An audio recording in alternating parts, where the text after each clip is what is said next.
Hey everybody, the Super Vader 400 here, Mr. The Fanboy, Douglas Blair Roberts, and of course the Brown Skin Human come back at you with another pro wrestling telecast review, and this time this is my review intro for the July 7th edition of All Elite Wrestling. This is also my intro for future and past editions of All Elite Wrestling Dynamite. So with that being said,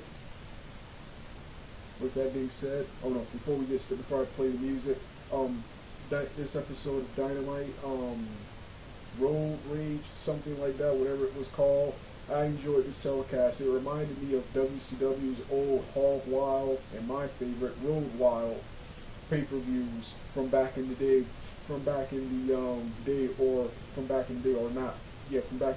of course WCW and the NWA's Clash of Champions events, because this was a televised event. In which all matches, for the most part, delivered. I had an issue with the time limit of one match and the winner of one match. I hated seeing my boy Matt Sydal lose to Andrades. This was one of the matches I tuned into this show to see, and I also hated that the second match I want to see, Orange Cassidy teaming with Britt Steinliner, taking on the Butcher, Blade, Impact Wrestling's Braxton Stutter, and Allie the Bunny. That wasn't given a lot of time, and the women, female wrestlers got more time than the men. But other than that, for the most part, an awesome show. Aleister Black debuted on this show right here, and it was a great build up to the next event, which is next week, the Fyter Fest Dynamite taping. So with that being said, let's get started right now. And by the way, even though I enjoyed this telecast of AEW Dynamite, due to those two problems I just mentioned, especially Matt Sydal winning, this video will close with, we'll both open with and we'll close with What I'm Made Of. That is one of the songs I'm going to be using. So with that being said, let's get started right now.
Hey everyone, it's time for my results portion of the July 7th edition of AEW Dynamite.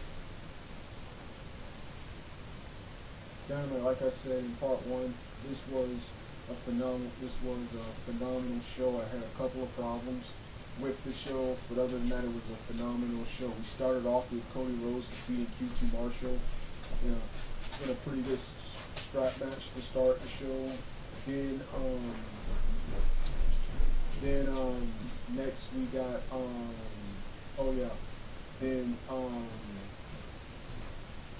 then next we got segments. We got segments featuring we got another segment featuring Cody Rhodes and Arn Anderson, which featured the lights going out and the debuting Aleister Black coming in under another name. He was supposed to appear as a different person. A different person was supposed to appear in his place, but he appeared and laid out both Cody Rhodes and Arn Anderson with a stiff martial arts kick.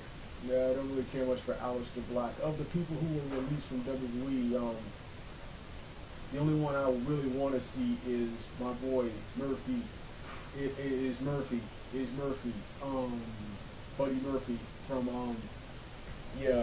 Buddy Murphy. He's the one I care the most about. I really want to see debut in AEW of all the people who were released. Next is you have the females hyping their big match. Can't remember which two female wrestlers it was, but it was I think it was Dr. Britt Baker and the Asian and one of the Asian wrestlers hyping their big match for the Fyter Fest television taping part 1 next week. Then you have we had a contract signing between Jericho and MJF. I was doing something else, so I was watching something else at the same time while this was on, so I kind of missed everything MJF and Jericho said. Don't feel like rewatching the segment again, but I don't like the stipulation. I was hoping we get past this where MJF keeps trying stipulations, where Jericho or MJF keeps trying stipulations to end each other, such as Jericho saying if we couldn't beat at Double or Nothing, saying if we couldn't beat you at Double or Nothing, then we shouldn't team together. If we lose, we're gonna disband. I didn't like that, which I will admit, which made Double or Nothing even more exciting. I was on the edge of my seat in that main event because I didn't want the Inner Circle to disband. And then Jericho saying right here, once again, if he can't beat MJF, he probably doesn't deserve to be in AEW anymore. I was hoping we were finished with storylines like that. Well,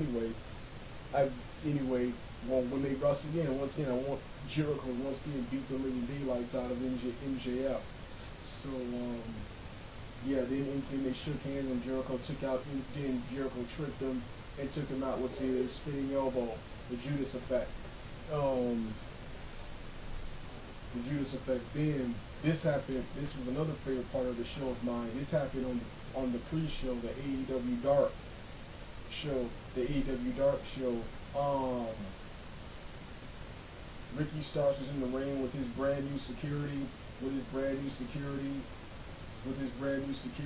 and kind of hyping up his big FTW title match with Brian Cage next week, which is what I want to see. Probably want to see that here, but we're gonna see it next week. And Taz comes out and saying this is embarrassing. Taz coming out like a baby face saying this is embarrassing right here.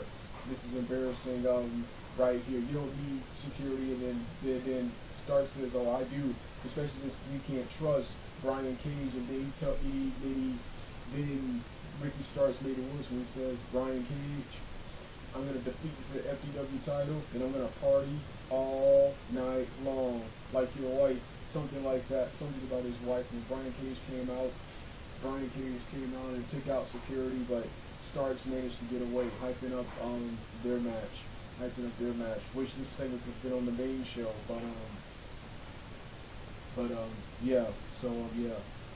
Brian Cage finally, yes, the face turn that they teased after Revolution was over, where he showed respect to Sting. They're finally continuing.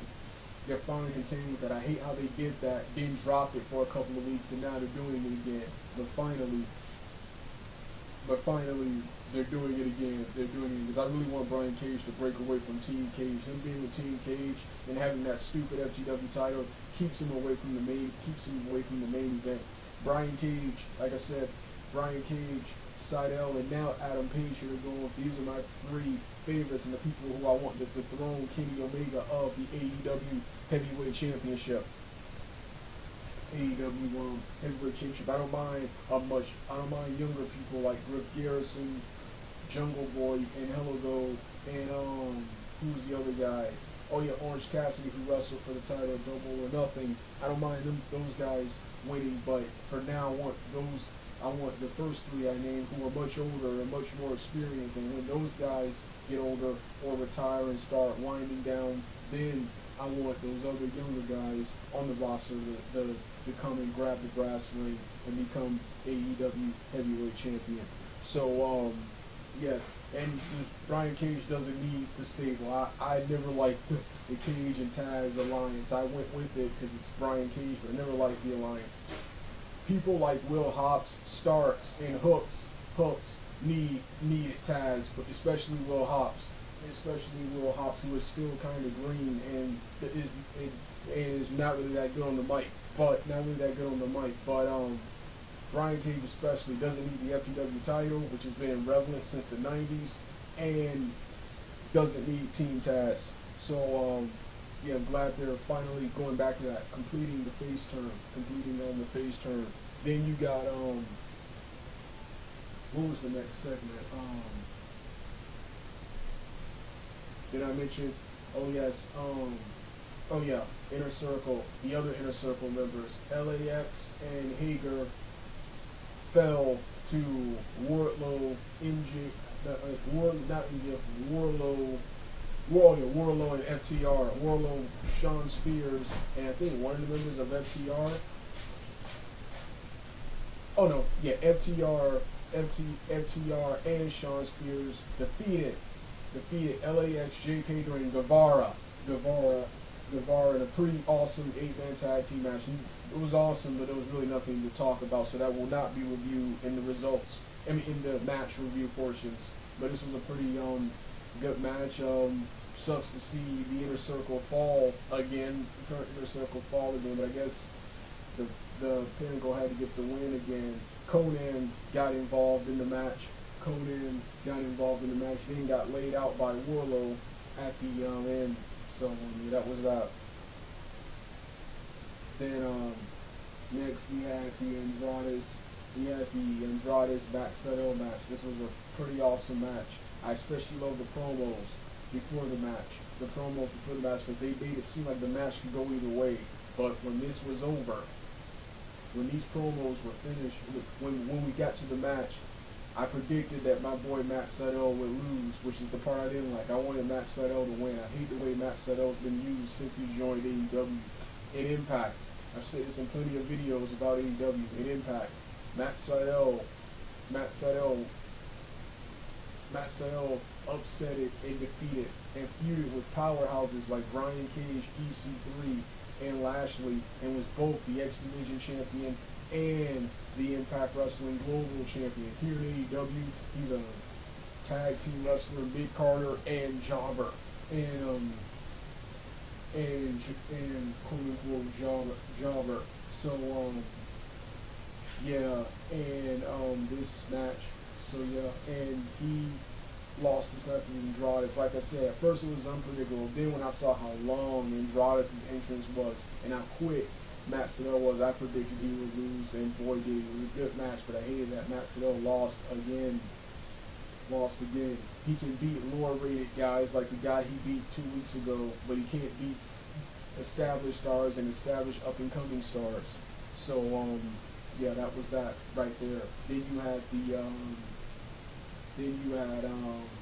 the next match, which had my boy Orange Cassidy teaming with Britt Baker, taking on and defeating Braxton Stutter, the Blade, the Butcher or the Blade, I don't remember which one he was, and Ali the Bunny. I'll leave that bunny in a pretty awesome mixed tag team match. I really didn't care who wins. I'm actually a fan of both teams. I like Orange Cassidy. In AEW, I like Orange Cassidy more. But I'm a fan of both teams. It was a good match. Didn't get a lot of time though, especially the men, in my opinion, didn't get that much time to do stuff. The women got more time, which I didn't like, but yeah, it was still a great match.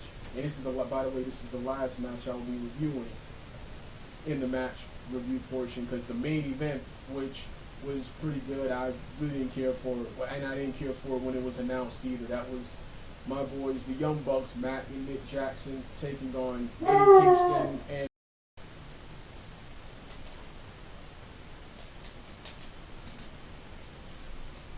hey everyone. It's time for my review of Matt Sydal versus Andreas, managed by Vicky Guerrero. This match was announced on last week's edition of AEW Dynamite, and this was one of the matches I tuned into this edition of AEW Dynamite to watch. So with that being said, let me start the match in the background, and I'll be on camera to review it.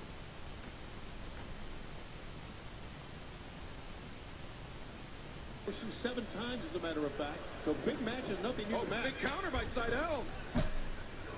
But Andrade El Idolo. I forgot to mention this is also my rant, because while the match was good, I, however, did not like the final result of this match.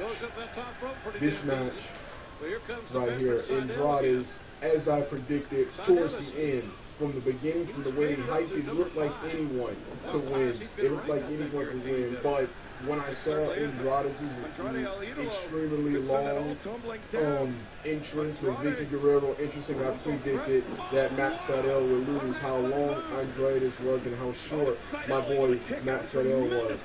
I wanted Matt Sydal to win this to get closer to a shot at one of the titles, either the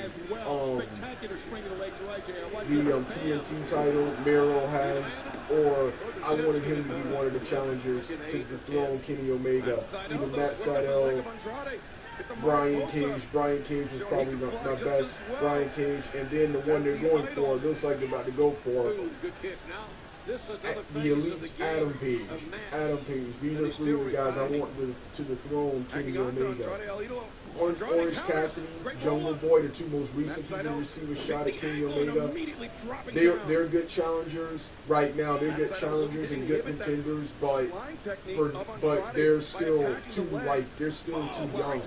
If AEW does have to win the title, I'll support it. But I want those other three right now who are much older and much more experienced to win the title, and these three and those three who I just named, down the road. Rick Garrison's another young guy. When these guys get old and retire, Cage, Sydal, and the Elite, who are all getting up there in age, when those guys retire, then I want Griff Garrison, Brian Pillman Jr., and Helen Gold, Jungle Boy, and Orange Cassidy to step up and win the AEW Heavyweight Championship. But anyway, continuing. So yeah, that's when I predicted Matt Sydal, and I hate the way Matt Sydal is being utilized. I got the first wish. I've been wanting Matt Sydal in All Elite Wrestling for a long time. He joined somewhere, I think, in late 2020. Yeah, late 2020. I hate how in 2017 and 18, Matt Sydal was one of the biggest professional wrestlers in wrestling and in Impact Wrestling. Then he leaves in 2019, late 2018, or early 2019, I can't remember, and goes unnoticed throughout 2019.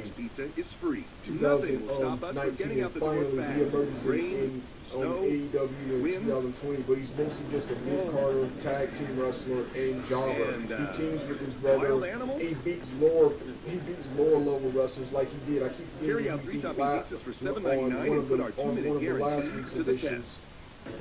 AEW Dynamite, but here, It's but, Velveeta Shells he and loses Cheese to established stars the other or guys. established up-and-coming stars and Clearly, main eventers Velveeta melts at the creamier. Double or Nothing pay-per-view. He got eliminated early. That was an awesome pay-per-view, but his quick elimination kind of killed that awesome pay-per-view for me, which I'm gonna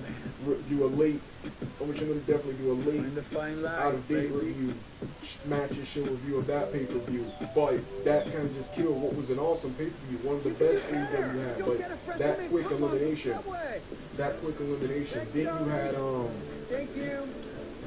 yeah. But anyway, let's go back. But being at Impact, when he was at Impact, he was beating people like Ishimori, feuding with people like Austin Aries, and not feuding and upsetting powerhouses like Brian Cage, EC3, and Lashley in Impact Wrestling, and was both the television, the global, and X Division champion. Yet here in AEW, he's a jobber. Well, anyway, the match started off good with it started off with chain wrestling, which Matt Sydal easily won, proving he's the better wrestler. Andrade's kicked him in the gut, then hit some suplex side buster on him. Then went to the top rope for a moonsault. Missed the moonsault, but landed on his feet. Then hit another standing moonsault onto Matt Sydal. That part was cool. Matt Sydal hit him with multiple martial arts kicks.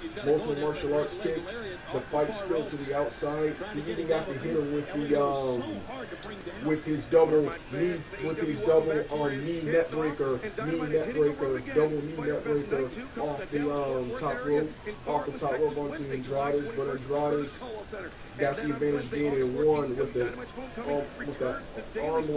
arm lock downward spiral driver for the 1, 2, 3 on Matt Sydal. So like I say, good match, but I hated the end. And hated the end and also hated how predictable it was. At first, when they hyped it last week, it was unpredictable. They made it seem like anyone could win. But as soon as I saw Andrade's extremely long entrance, I predicted he would win. So that's the only problem. That's one of the only problems I had with this long edition of AEW Dynamite. And while this review, despite being a good episode of AEW Dynamite, it will end with Sonic's "What I'm Made Of," which is that's the Rant intro. That's the Rant intro song, Rant intro and outro song. So with that being said, let's get to the next match. The emotion that he was thinking perhaps the frog splash off the top, but instead. Hey everybody, it's now time for the final match of this All Elite Wrestling Dynamite review. Yeah, there's actually one more match after this, but this is the final match I'm going to talk about because I enjoyed the street fight between the Young Bucks, Pinto L0, and Eddie Kingston, but I really didn't care much. Like I said in the results portion, I really didn't care much for that match.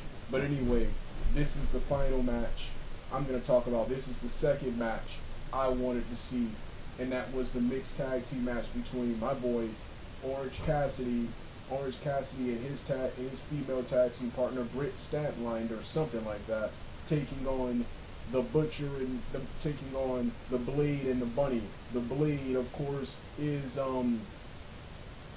Impact Wrestling's and Canada's Braxton Stutter and his valet Ali. So yeah, I like both teams, so I just want to see a good match. So with that being said, let me start the match in the background, and I'll review it on camera and make my grand entrance out of here. Right now, shop AEW.com. And right there, he was going for the beach break there, Excalibur, but the Blade got out of it. Oh, but he's going for that counter DDT. Blade, so powerful. Yeah, Blade's a strong dude. Power slam. This is the final match. The only problem I have with this match right here, wish they got more time. The women got more time than the quote-unquote men did. And I especially want to see Cassidy and Stutter, the Blade. Anyway, it started off with chain wrestling and Braxton Stutter hitting an shoulder breaker maneuver on Orange Cassidy to start the match. I can't remember what the move was, but it was awesome.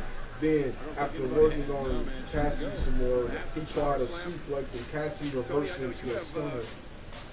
To which he calls I don't trust her. That's to which he number one. calls the flatliner, the Slumdog Millionaire, something like that. The Slumdog Millionaire, Slumdog Millionaire. Then the girls got involved and did stuff. Then it went back and forth, including Britt Steiner hitting a 450 splash on Stutter. Stutter, after so much action, Ali gave the Blade Stutter some brass knucks and he hit Orange Cassidy with them, but he made the tag early. So what's his name? And now all the blood rushing back to the So extremities of the what's body. his name? This Statlander can capitalize on So amazing offense there. Flipping senton, Bunny able to avoid contact. So, hold on, got distracted by something. Oh yeah, so Stutter couldn't take advantage of the pin, because he wasn't legal anymore. So then Statlander came in and pushed the Bunny into Stutter, knocking him out the ring, then rolled her up into a modified tombstone power driver for the 1, 2, 3, the baby faces of Orange Cassidy wins. Great match. Great match, but I really wish Get it before it's gone. great match, but I really wished it was much longer than it was, but they had to make time for the quote-unquote main event.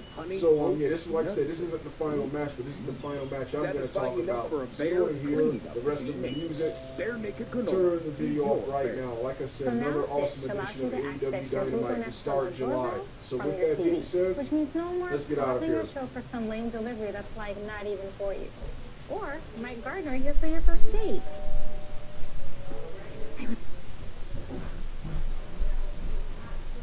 Like a million faces, I've recognized them all. And one by one they all become a number as they fall. In the face of reason, I can't take no more. One by one they all become black on the floor. Is it me you say you're looking for? Let me show you who I am and what I have in store. It's hey, yeah. Trying to reach inside of me, trying to gain my energy. Let me show you just what I'm made of. Simple curiosity, trying to take a bite of me. Let me show